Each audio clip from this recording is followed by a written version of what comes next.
Senhor esteja convosco. Ele está no meio de nós. Proclamação do Evangelho de Jesus Cristo, segundo Lucas. Glória a vós, Senhor. Jesus estava rezando num certo lugar. Quando terminou, um de seus discípulos pediu-lhe: Senhor, ensina-nos a rezar, como também João ensinou a seus discípulos. Jesus respondeu: Quando rezardes, dizei: Pai, santificado seja o teu nome, venha o teu reino. Dá-nos a cada dia o pão de que precisamos e perdoa-nos os nossos pecados, pois nós também perdoamos a todos os nossos devedores, e não nos deixes cair em tentação.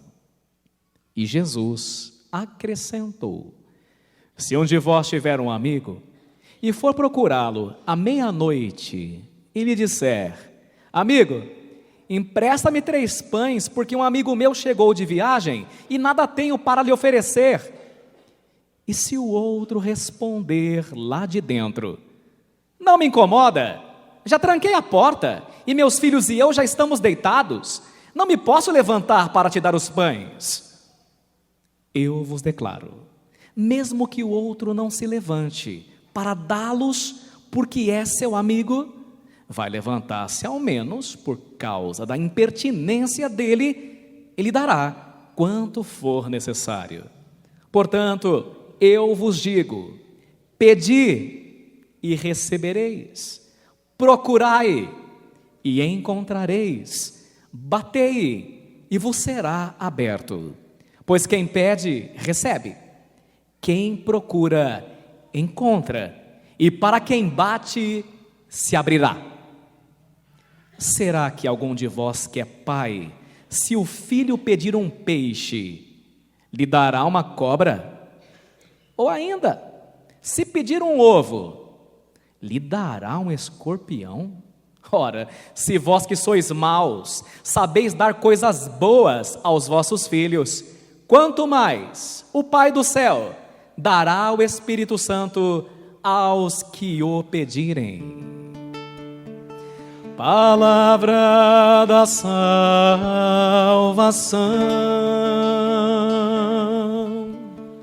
Glória a vós, Senhor. Queridos filhos e filhas da igreja, as casas da época de Jesus não eram como as nossas.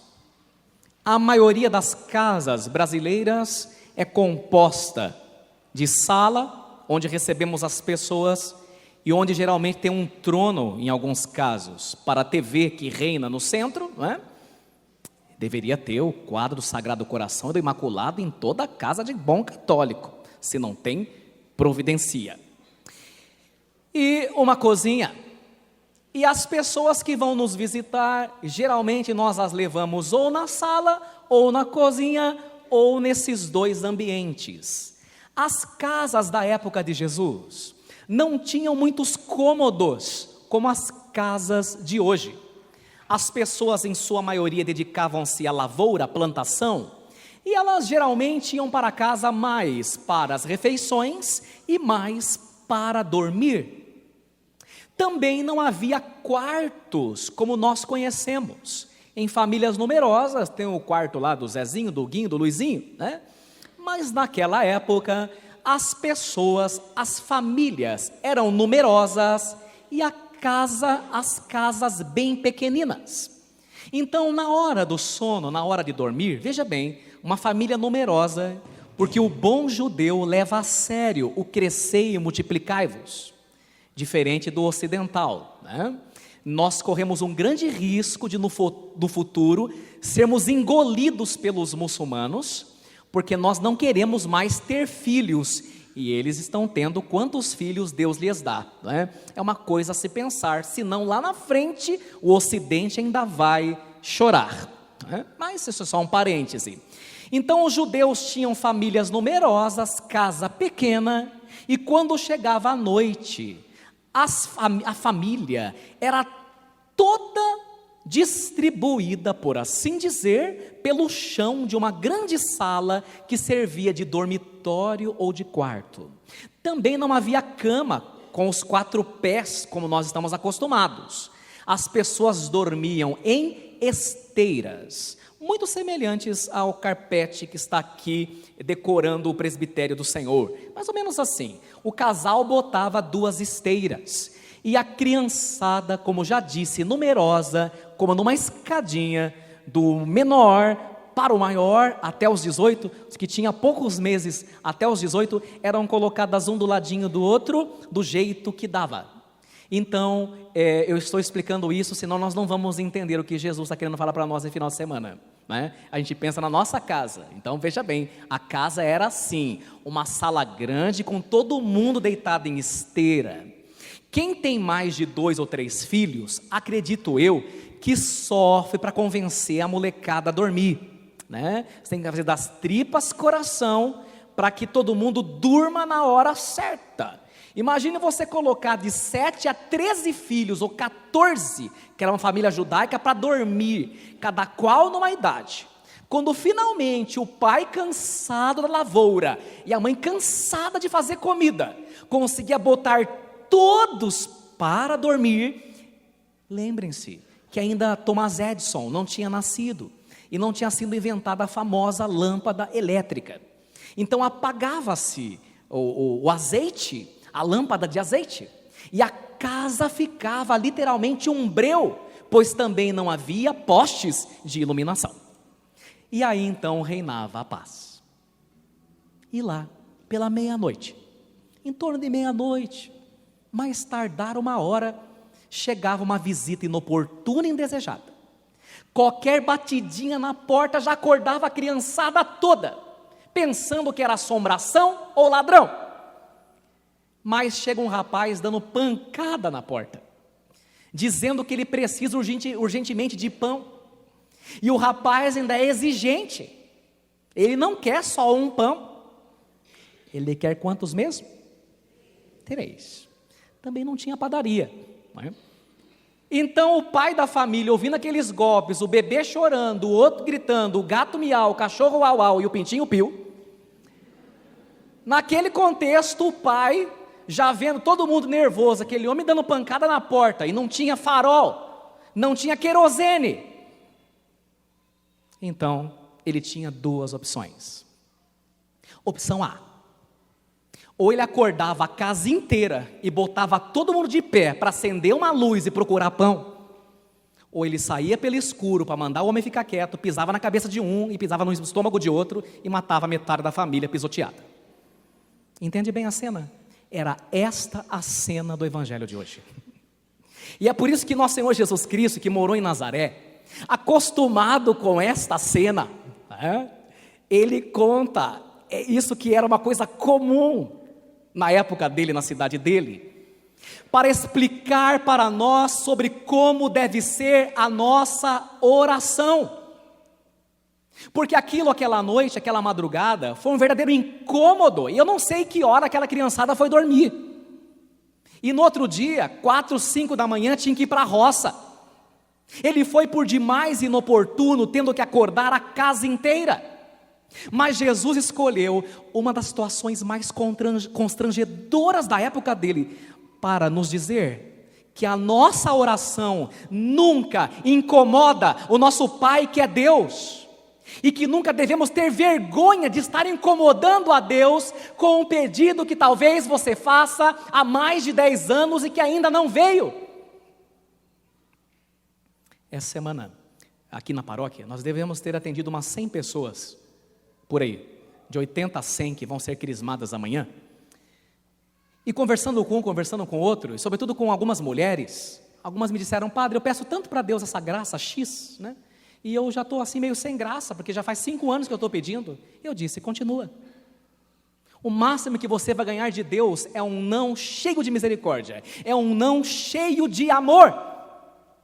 Nunca ache que a sua oração incomoda o Pai. Nunca ache que você está enchendo a paciência de Deus, pois Jesus usou esta cena constrangedora para dizer que Deus nunca se cansa de ouvir o nosso clamor, para dizer que Deus nunca se cansa de ouvir a tua voz. Meu irmão, minha irmã, não tenha vergonha de achar que você está incomodando Deus. E às vezes você pensa assim, mas não vou pedir também para Deus, porque Deus tem tanto caso para atender, né? E tanta gente mais pior do que eu, vamos dizer assim, tanta gente mais complicada, uma situação mais difícil que eu vou encher Deus, olha, até pecado. Não é. Peça, não tenha vergonha, pois você nunca incomoda o seu Pai, que é Deus. É por isso que o Pai Nosso, meus irmãos e irmãs, é como que o RG, ou a carteira de identidade do cristão. Sabia disso? O Pai Nosso é a carteira de identidade, o RG do cristão. Pois o cristão descobriu a maior das maravilhas. O cristão descobriu com Jesus que Deus é seu Pai. O problema é que nós nos acostumamos com isso. Ai, Deus é meu Pai. Parece que Deus é nosso Pai. Parece uma informação intelectual, como Copenhague é a capital da Dinamarca, Brasília é a capital do Brasil. Então você se acostumou com isso, mas você não se comporta como se fosse filho dele. Em que sentido? Eu fico imaginando, eu vejo agora o novo presidente da República, eu vejo com que orgulho e peito estufado os filhos enchem a boca para falar: o presidente da República é meu pai. Fico imaginando um príncipe dizer: está vendo aquele país? O rei daquele país é meu pai. Ou então um filho que se ufana de dizer: o prefeito da cidade é meu pai, não é? Mas no seu caso e no meu, o nosso pai não é o presidente, o nosso pai não é um rei e tampouco o prefeito. O nosso pai é um Deus todo-poderoso. E o problema é que você não se assombra mais com isso, você se acostumou com isso. O dia que você entender que o seu pai é mais que o presidente da República, que o seu pai é Deus, ninguém te segura e você não tem medo de nada e mais ninguém. Mas será que eu acredito que Deus é meu pai? Que o meu pai é o todo-poderoso, que meu pai é o dono do mundo, que meu pai é o dono do céu e da terra e que sou herdeiro de tudo que ele criou? Eu acredito nisso. Preparando essa homilia, eu estava lendo, dentre muitos textos, um texto guatemalteco, isto é, um texto da Guatemala, de um teólogo que, escrevendo em espanhol sobre esse evangelho, ele fez uma pergunta que eu fiquei a tarde toda pensando nela, e eu queria compartilhar com vocês. Esse teólogo guatemalteco, ele dizia assim: não é preciso que o prefeito de uma cidade, interessante que prefeito em espanhol é estranho, né? É alcalde, né? Não é preciso que o prefeito de uma cidade publique um decreto municipal, veja bem, exigindo que os namorados se encontrem uma vez por semana. Precisa que o prefeito diga isso? Atenção, é lei nesse município. Você que está namorando, você tem que ver sua namorada pelo menos uma vez por semana. Precisa de lei para isso? Não. Porque as pessoas que estão apaixonadas dão um jeito de se ver.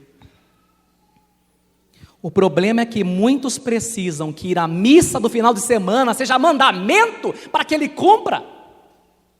Que rezar todos os dias seja uma condição para que eu seja salvo e um dever. Quando a missa e a oração se tornam um dever, é porque eu já deixei há muito tempo de ser um filho enamorado por esse pai, por esse paizão que é Deus. E é esta graça que nós devemos pedir nessa missa. Eu não vou à missa porque é o preceito dominical, eu não vou rezar porque é um mandamento, eu vou rezar porque eu sou apaixonado por esse pai que é um enamorado por mim.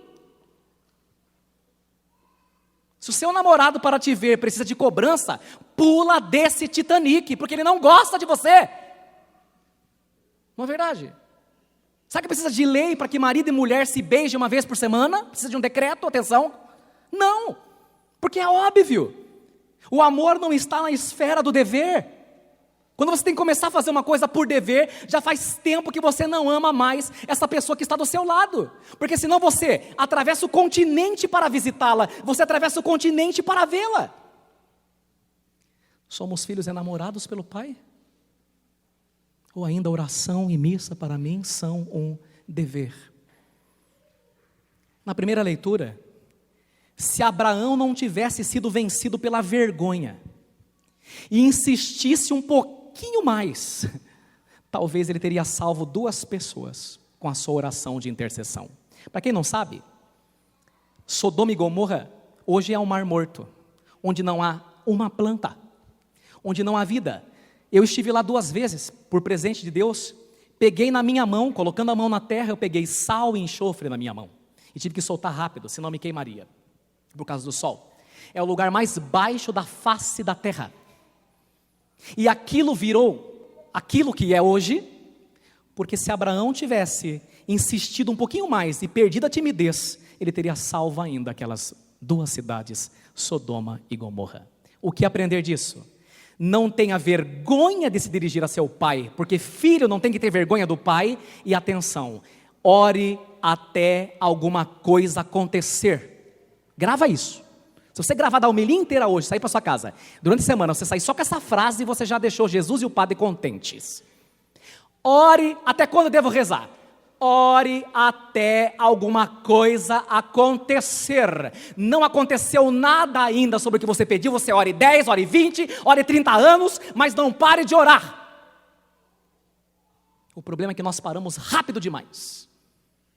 Essa semana, acho que muitos dos senhores viram, no Facebook, virou um vídeo viral, um homem numa rodovia, parado e chorando igual uma criança, um homem marmanjão, chorando porque o caminhão dele pegava fogo, e aquele caminhão era tudo que ele tinha, para sustentar a sua família.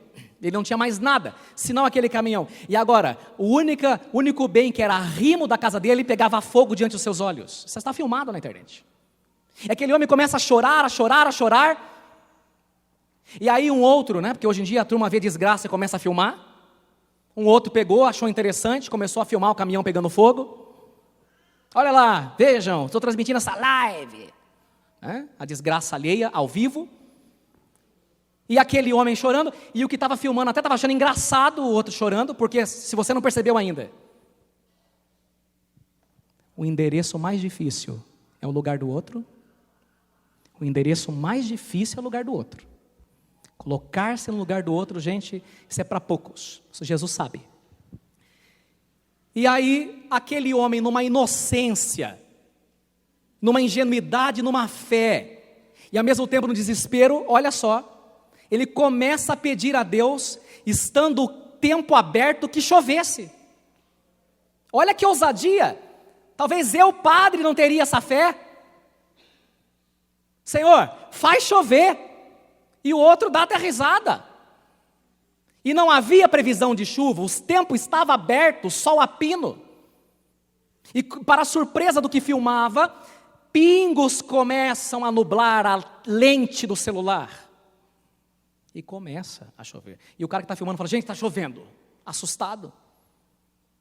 Porque Deus ouviu o clamor daquele filho. Não foi isso que o salmista acabou de cantar? Naquele dia em que gritei, vós me escutastes, ó Senhor. Deus não é insensível à sua voz. Deus não é insensível ao teu apelo. Mas você, pelo amor de Deus, ore até alguma coisa acontecer. E quero terminar com uma última importante observação. Mas às vezes eu peço para Deus e não acontece. Eu já falei aqui, faz 10 anos que eu prego nessa igreja. Vai para 11, né? Eu já falei aqui que eu, Padre Wagner, já pedi muita bobagem para Deus. Bobagem. Fiquei bravo e beiçudo porque Deus não me respondeu. Não é que não me respondeu, Ele respondeu, mas Ele disse não. Feito uma criança mimada. E eu já disse e repito, os nãos de Deus foram as maiores bênçãos que eu recebi na minha vida. Hoje, se eu pudesse ser sincero assim, e sendo mesmo, hoje agradeço a Deus por Ele não ter me respondido sim. Porque às vezes você acha que está pedindo uma coisa fabulosa para Deus, está pedindo sua morte. E aí Deus não te dá, você fala, puxa, pedi uma coisa tão boa para Deus, Deus não me deu. Quem é você para ensinar a Deus o que é bom para você? Você não sabe, eu não sei o que é bom para mim, quem sabe é Ele, gente. Tem alguém aqui que pode prever o futuro? Não. Então como é que você vai ensinar a Deus? Ó Senhor, você tem que me dar isso porque isso é uma coisa boa. Não. Então Santo Agostinho disse assim, presta atenção, quando você pede e você não recebe, preste atenção. Vou falar o santo para não falar que eu estou inventando. Olha lá. Pediste e não recebeste? É uma pergunta. Santo Agostinho, século V, bispo e doutor da igreja. É uma pergunta. Pediste e não recebeste? Pergunta. Resposta. Confia no Pai. Se te conviesse, Ele certamente te daria. Olha só. Pediste e não recebeste? Uma pergunta. Resposta. Confia no teu Pai, pois se te conviesse, Ele certamente te daria. Mas para isso nós somos convidados a acreditar que Deus é o nosso Pai. Mais que o presidente da República, mais que um rei, meu Pai é Deus. Não tem nada que eu precise que Ele não possa me dar. E se Ele não me deu, é porque no fundo, eu não precisava daquilo que eu achava que eu precisava tanto. Mas você está proibido de pedir? Não. Você pode continuar pedindo aquilo que você quer teimosamente? Pode. Só não fique beiçudo e beiçuda, nem mimado e nem mimada com os nãos que Deus te dá. Porque nos nãos dele, Ele está te amando e te protegendo também. Amém.